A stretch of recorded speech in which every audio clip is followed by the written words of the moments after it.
Saudações, investidor! Tudo bem com você? Eu sou o Franzin e você está no canal Aportando Conhecimento. E no vídeo de hoje, a gente vai falar exatamente o que vem acontecendo com o fundo imobiliário BTCI11, que na verdade é um fundo de papel, ou seja, um fundo de recebíveis do BTLG. Então, basicamente, ele é um fundo com mais de 1 bilhão de valor de mercado, ou seja, ele é um fundo já relativamente bem grande, e ele é um fundo cota base 10, ou seja, você aí com R$10,31 consegue comprar uma cota desse fundo imobiliário. Na verdade, você consegue comprar até por menos, porque atualmente ele vem sendo negociado abaixo do seu valor patrimonial. Um ponto interessante de ser destacado é que nos últimos 6 meses, quando ele passou a ser negociado com a cota base 10, ele subiu mais de 10% da sua cotação. Obviamente não foi só porque ele fez o split e começou a ser negociado com cotas base 10, isso também tem muito a ver com o fato de a gente ter pego aqui nos últimos 6 meses bem o período que a queda de juros longo acabou caindo, e isso aí facilitou muito a subida de cotas de todos os fundos imobiliários. E nesse vídeo daqui, a gente vai julgar se o BTCI11 é um bom fundo imobiliário para se investir ou não. Então, basicamente, quando a gente olha aonde que o BTCI investe, a gente vê que a grande maioria da receita que ele tem, ou seja, do tanto que ele está distribuindo por mês, que gira aqui na casa dos 11 centavos, vem de receita com CRIs. Ou seja, ele é um fundo imobiliário de papel, ele empresta dinheiro para que sejam viabilizados alguns empreendimentos, ele empresta dinheiro para construir prédio residencial, por exemplo, para construir usina de transmissão de energia e por aí vai. Ele tem também um pouco de outros fundos imobiliários, mas a receita desses FIIs é uma quantidade bem pequena. Ele tem também um pouco de dinheiro em caixa, que gera ali uma receita de renda fixa, e também tem os custos de taxa de administração. E se você somar tudo isso, dá 11 centavos por mês, que é mais ou menos o tanto que esse fundo paga de dividendo. E vale aqui destacar um ponto muito importante, que esse fundo imobiliário ele é de papel e ele está sendo negociado abaixo do valor patrimonial. É muito interessante você comprar um fundo imobiliário de papel abaixo do valor patrimonial, porque isso vai significar duas coisas. Ou o fundo está extremamente barato, ou ele está com um problema gigantesco. É muito importante o investidor não confundir uma coisa com a outra. No caso do BTCI, tá? É só uma oportunidade mesmo, ele não tem problema nenhum.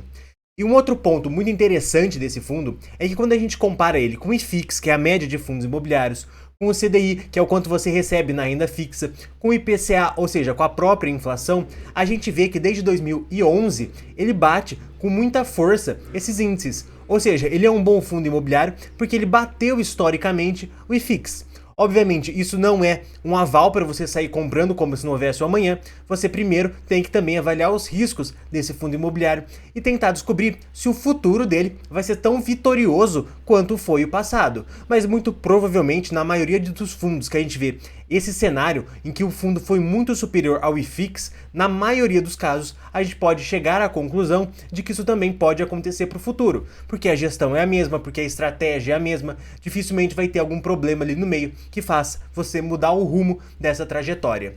Mas aqui a gente vê que ele majoritariamente investe em em CRIs atrelados ao IPCA, e se você fizer uma média ponderada, você vê que quase 75% desse fundo imobiliário investe em CRIs que estão atrelados ao IPCA mais 7%, ou seja, quem comprar esse fundo vai receber IPCA mais 7%, e obviamente desse valor você tem que descontar as taxas de gestão e de administração, mas a gente vai falar isso daqui a pouquinho. A gente vê também que ele tem um pouco de dívida atrelada ao CDI, ou seja, ele recebe aí em torno de CDI mais 3,1%, e tem também um pouco atrelado ao IGPM. É bem raro a gente ver dívida atrelada ao IGPM hoje em dia, porque lá em 2020 o IGPM acabou batendo ali uns 40% ao ano, e que fez com que muitas pessoas tivessem medo de tomar dívida em IGPM. Então, na verdade, é uma coisa até que um pouco de raro a gente vê nos fundos imobiliários atualmente. E quando a gente olha para quem que ele está emprestando esse dinheiro, para quem que ele está emprestando para viabilizar algum projeto, por exemplo, ele está emprestando a maior parte do seu dinheiro para o setor logístico, que aí é uma segurança relativamente boa, porque é um setor que historicamente performou muito bem. Tem também o setor residencial, então ele está emprestando para construtora, para construir prédios, por exemplo. Tem também um pouco de varejo, um pouco de shoppings e também um pouco de outras classes. E aqui, de novo, só um ponto muito importante de destacar, que esse fundo imobiliário de papel, ele não tem taxa de performance, o que é algo muito bom. Eu particularmente só invisto em fundos imobiliários de papel que não tenham performance. Eu não gosto de pagar taxa de performance em fundos imobiliários de papel. Em fundos de tijolo eu já acho isso um pouco mais aceitável, porque a gestão ela consegue gerar um rendimento adicional, algo que geralmente não acontece com fundos imobiliários de papel, mas ele tem uma taxa de gestão e administração ali na ordem de 0,95% ao ano sobre o patrimônio líquido. E aqui é muito importante você considerar que quanto mais barato você paga nesse fundo imobiliário, maior vai ser o seu rendimento. Então, para quem paga R$ 8,00, por exemplo, não vai ter o mesmo rendimento de quem paga 10. No preço atual, que é muito próximo de R$ 9,55, você estaria recebendo um dividend yield ali próximo a 12,5% ao ano. E se você tirar o IPCA da história, você vai estar recebendo IPCA mais 8,45%. Mas é um ponto muito importante de você perceber que desse valor aqui você não vai receber IPCA mais 8,45, porque você tem que desconsiderar o quanto que você vai pagar de taxa de gestão e de performance.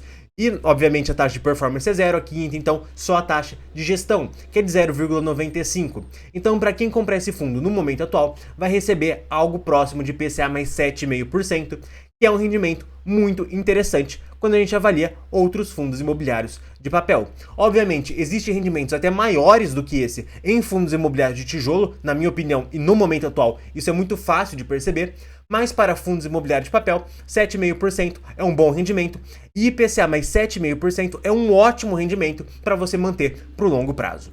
E se você gostou desse vídeo, eu vou estar sugerindo outros 2 vídeos aqui do canal. Um forte abraço e até o próximo vídeo.